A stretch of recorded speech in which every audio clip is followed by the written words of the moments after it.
Hi, this video is going to give you an overview of using Big Blue Button from the point of view of a presenter to teach students online. When you first start up Big Blue Button, you'll see a number of windows.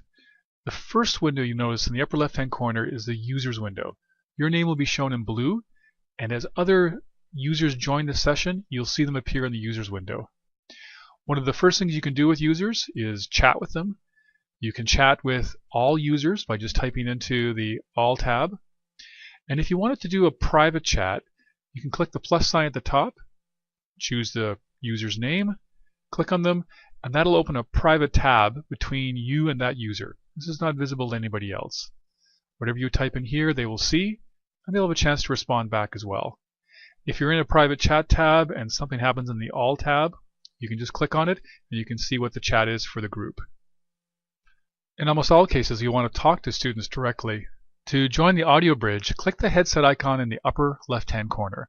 This will start sharing your microphone. You may see this dialog box too when you first enter Big Blue Button if it was set to auto-join. Click Allow to allow Flash to access your microphone, and click Remember so you don't have to do it again. You can first test your speakers. You should be wearing a headset, and you should hear the audio in your headset. Click Join Audio, and at this point you're in the audio bridge. As you talk, the microphone icon should highlight to show that your audio is going into the audio bridge. You have the ability to mute and unmute yourself just by clicking the button at the top. If for some reason there's no audio being transmitted, you can adjust your microphone by leaving the audio bridge, joining it, and then click the Test Change Microphone. Here you're looking for energy being broadcast from your microphone as a green bar. You can adjust the record volume, and if there's no energy, choose a different microphone until you see the energy being generated. When you've got one that's working, click Close, and then join the audio again. As other users join the audio bridge, you'll see a microphone icon appear next to their name. And when they're talking, the icon will highlight as well. As the moderator, you have the ability to mute and unmute the other users. You can do it by just clicking on their microphone icon. Here, Tara is muted, and if you click on the microphone icon, there, Susan is muted as well. A user who is muted can still unmute themselves, so here Tara is unmuted and is talking as well. There's more controls to handle the audio bridge. In the gear icon, you have the ability to mute all users, and you can also mute everyone except the presenter. Usually it's yourself. One thing about engaging Mute All is that when new users come in, they're automatically muted, so they won't disturb your class with any background audio or sound. You also have the ability to lock a user. A locked user cannot unmute themselves. And finally, you can kick a user just by clicking the X next to their name. So in summary, there are three ways you can manage the audio. You can mute and unmute yourself. You can mute and unmute any particular user. And you have global operations that affect all unlocked users. You can unmute all, or you can mute all except the presenter. In most scenarios, when teaching a class remotely, you'll engage Mute All to minimize background noise and to ensure that new students come in muted. Next, to share your webcam, click on the webcam icon in the upper left-hand corner. In most cases, Flash will choose the proper default webcam, but if it doesn't, you can click Change Camera. You can also adjust the resolution that you're broadcasting the webcam, and when you're ready, just click Start Sharing. The webcam will appear in your video dock and in the video dock of all other users as well. And you can stop sharing your webcam at any time just by clicking the webcam icon again. Next, let's upload a presentation to this session. To upload some slides, click the Upload Presentation button. You'll get a dialog box where you can select a file on your hard disk. You can upload any Office document, but for best results, choose a PDF file. Once you have a file chosen, just click Upload.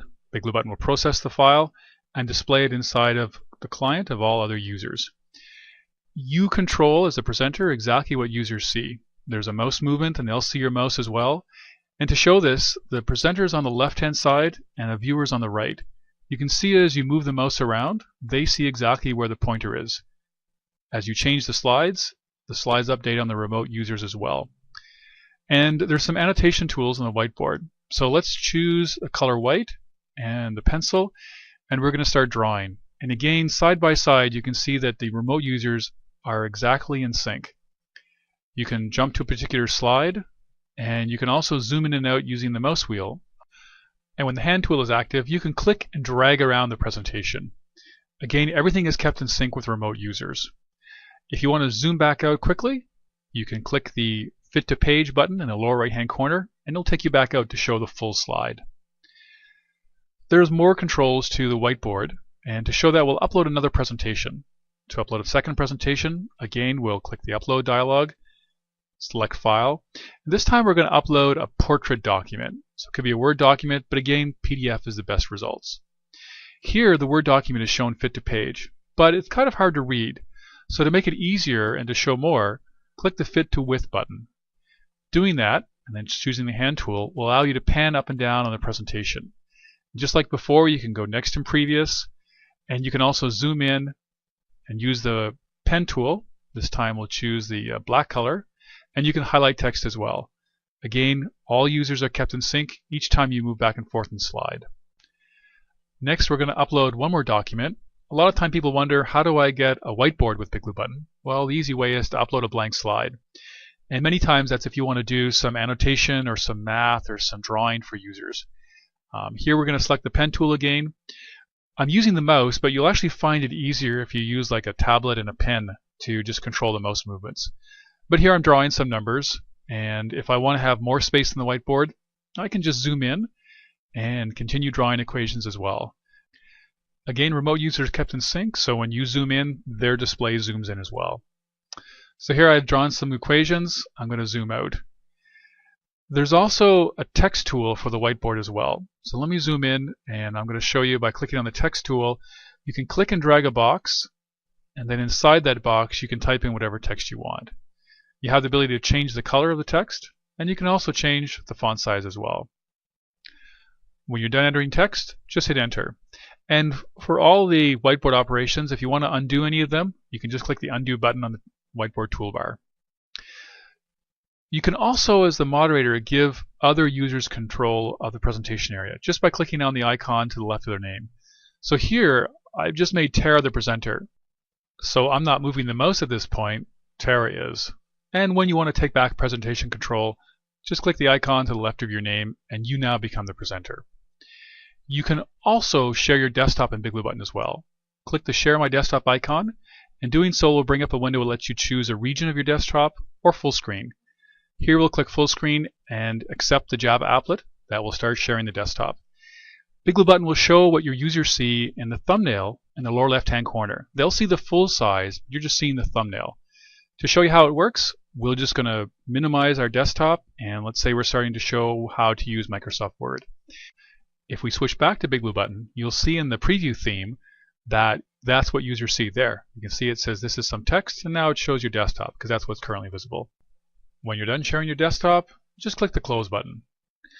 Next, you have control over the layout in Big Blue Button as well. To give an example, I'm going to share my webcam again. In the lower right hand corner, there's a layout menu. You can choose different preset layouts. Here, this one shows the webcam prominent. This layout shows the presentation prominent. As a moderator, you also have the ability to lock the layout for everybody. This means when you change the layout, it changes on every user's desktop, and they can't change it. So here you could say, give the webcam prominent, or again, give the presentation prominent. If you want to allow users to change their layout, just unlock it again. Finally, there's some controls in the upper right hand corner. You can change the default language for Big Blue Button using the language menu. You can bring up a dialog for shortcut keys. This is very good for students with visual disabilities who need to navigate through the interface with the keyboard. There's a help button, and finally there's a logout button. That's it. That's an overview of Big Blue Button, an open source web conferencing system for online learning. For more information, go to bigbluebutton.org.